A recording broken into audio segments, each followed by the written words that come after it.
Hey guys, आज आपण बघणार आहोत कुठल्या पण नंबरचा स्क्वेअर कसा काढायचा. एकदम शॉर्ट ट्रिक मध्ये, एकदम सोप्या भाषेमध्ये समजून घेऊया या. तर इथं पहा, आपल्याला ह्या मेथडनं नाही करायचंय. आपल्याला ह्या मेथडनं जर करायला गेलं तर आपल्याला खूप टाइम लागतो, कारण मोठे मोठे स्क्वेअर विचारले जातात 91, 72, 84.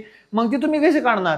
तर त्याच्यासाठी आपल्याला ह्या मेथडनं जायचं नाहीये, कारण ही बेसिक मेथड झाली. पण आता आपल्याला काहीतरी नवीन शिकायचं, आपल्याला कमी टाइम मध्ये द्यायचं आन्सर. ठीक आहे, तर आता आपण इथं बघूया 32चा स्क्वेअर आपल्याला कसा काढता येईल. आता इथं बघा, पहिल्यांदा ह्याच्यात 3 भाग काढायचे आपल्याला. तर इथं बघा, 2चा जे स्क्वेअर आहे तर किती होतो? 4 होत असतो. ठीक आहे, मग ह्या दोघांचं काय करायचं? आपल्याला मल्टिप्लाय करायचं आहे, आणि मग ह्यांचं जे आन्सर येईल त्यांचं ह्याच्यासोबत मल्टिप्लाय करायचं आहे. जसं एक्झाम्पल मध्ये बघा, हो का, 3 दोन्ही किती होते? 6 होते. 6 दोन्ही किती होते? 12 होते. ठीक आहे, तर मला सांगा, हे 12चे मी इथं 2 लिहिले, हातच्याला 1 ठेवला, म्हणजे तुम्ही कॅरी जे आहे ते मनामध्ये ठेवू शकता. आता मला सांगा, 3चा स्क्वेअर किती होतो? तर ते 9 होतो. 9 आणि 1 किती होते? 10 होते. बघा, आपला आन्सर सेम येऊन जाईल. फक्त आपल्याला करायचंय काय? इथं आपली टाइम वाचायला, आपला मेथड वाचायली. नवीन मेथडनं काहीतरी शिकलं तर फायद्याचं आहे. आता इथं बघा, ह्याचे पण 24चा स्क्वेअर काढायचा आहे.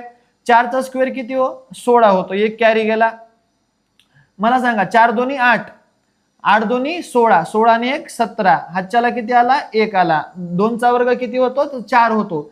4 आणि 1 5. 576 आपलं हे उत्तर आलेलं आहे. आणि ह्याचं किती आलं होतं? 1024. किती सोपी पद्धत आहे बघा बरं.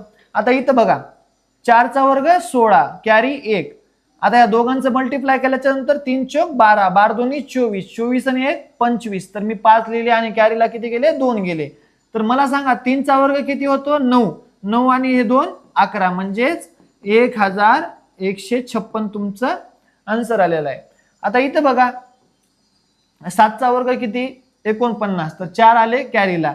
7 त्रिक 21, 21 दोन्ही 42, 42 आणि 4 किती होतात आपले? 46. 46 चे 6, हातचे आले पुन्हा डबल कॅरी. 3चा वर्ग किती होतो? 3चा वर्ग होतो 9. 9 आणि 4 किती होतात? तर ते 13 होतात. तर हे 1369 आपलं काय झालेलं आहे? 37चा स्क्वेअर आलेला आहे. ठीक आहे, तर ह्याच पद्धतीने आपल्याला टाइम वाचवायचा आहे.